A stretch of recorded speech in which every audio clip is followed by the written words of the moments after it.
Hey, what's up, everybody? Thanks for joining us. Let's look at the Jesus Way principle, redemptive forgiveness. It was a Wednesday evening on June 17, 2015. Charleston, South Carolina, a young man, 21 years old, Dylan Roof, enters the Mother Emanuel AME Church. It was late evening. They were in Bible study along with their pastor. They welcomed him. He joined them, sat with them for an hour. And then after an hour, at about 9:05 p.m., he took out a gun and started shooting. When it was all said and done, 9 people had been murdered, including the pastor of the church, who was also a sitting state senator.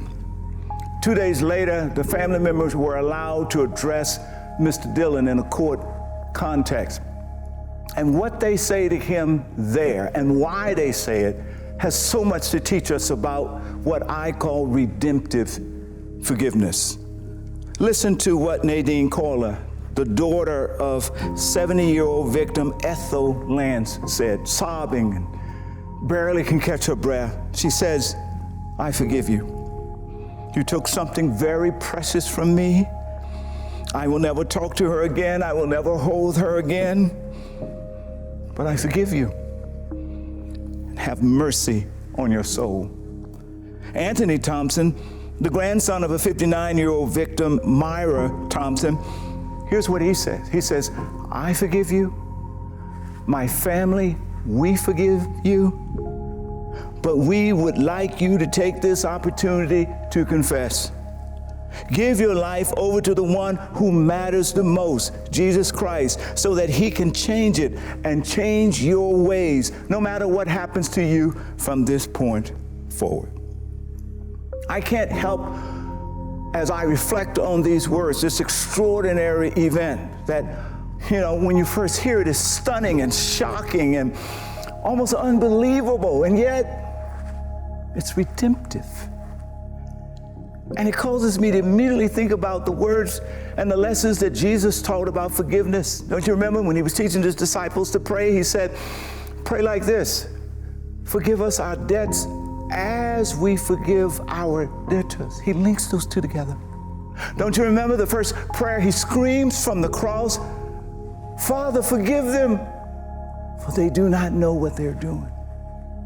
And in so doing, Jesus is teaching us that forgiveness is not an occasional act. It's not a nice to have, but forgiveness is absolutely indispensable to our ability to live healthy lives together, rather than being dominated and enslaved by evil.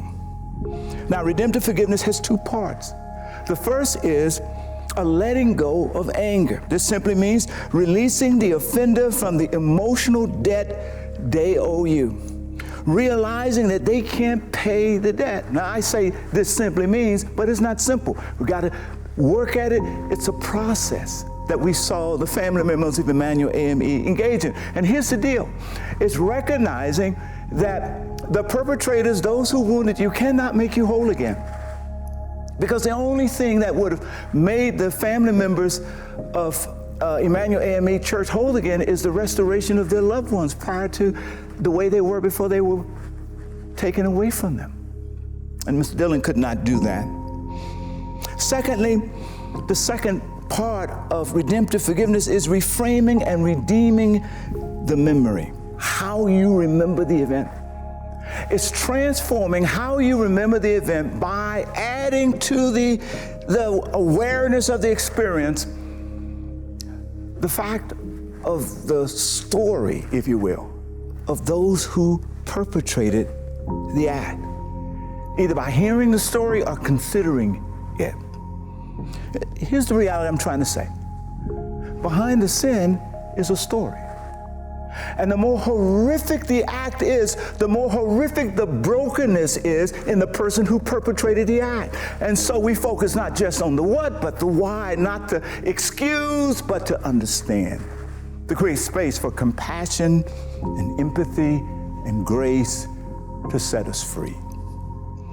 Now, why is it so difficult for us to forgive? Several reasons. One, we are afraid that if we forgive, that people will be let off the hook and justice will not be served. But Mr. Dillon is serving his time.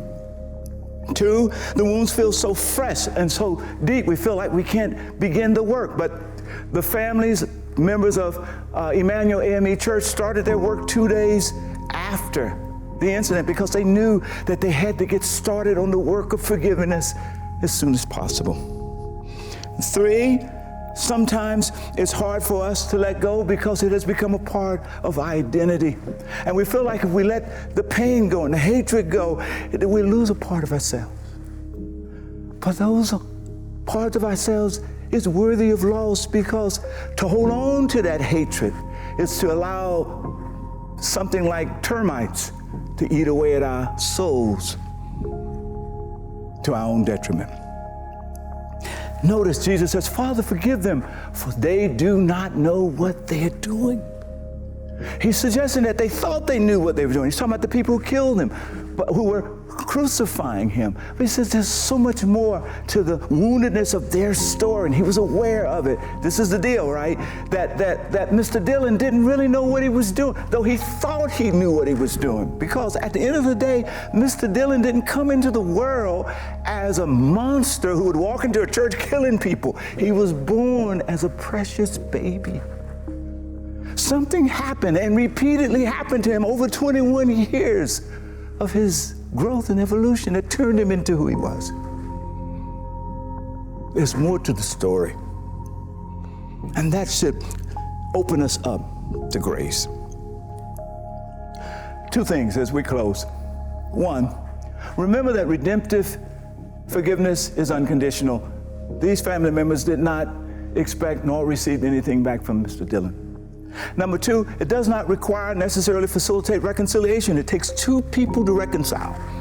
But you're working on redemptive forgiveness to set yourself free.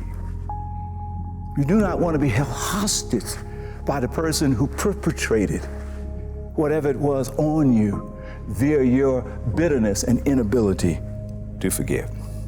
Why do I use the word redemptive? 2 reasons. 1, it redeems our future. It liberates us from the bondage of what happened to us in terms of the person exercising power over us. 2, it redeems the future. It breaks the cycle of pain and violence that often reproduces itself in us and through us. Miss Elena Simmons, the granddaughter of Mr. Daniel Simmons, who was murdered, she said this: although my grandfather and the other 8 victims died as victims of hate, from this point on, we're going to choose love.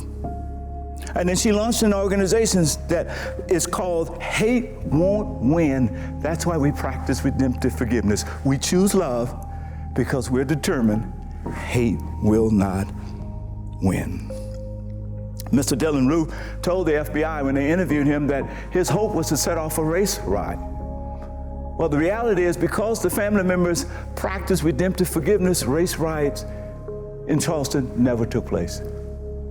Their act of forgiveness redeemed the future of Charleston. Here's what I hope you remember as we wrap this up. Redemptive forgiveness transforms wounds into witness, pain into power, and sometimes enemies into neighbors. Would you reflect on this question together as a group?